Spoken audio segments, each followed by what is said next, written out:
I applied to 100 jobs.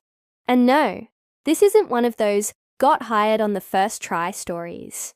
It was painful, exhausting, and honestly, eye-opening. Here's what I learned. Your degree, not enough. Your CV probably looks like everyone else's. I used to send out the same resume everywhere, then wonder why nobody replied. But after dozens of rejections, I realized it's not about applying more. It's about applying smarter.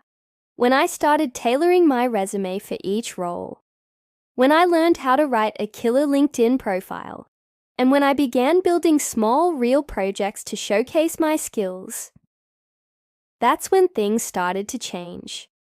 I didn't wait for permission anymore. I showed proof of work before being asked, and suddenly, interviews started happening. Here's the truth. No one owes you a job, but you can earn one by learning what actually matters.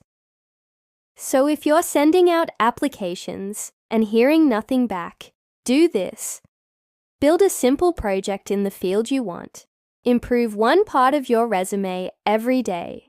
Learn how to market your story, not just your skills.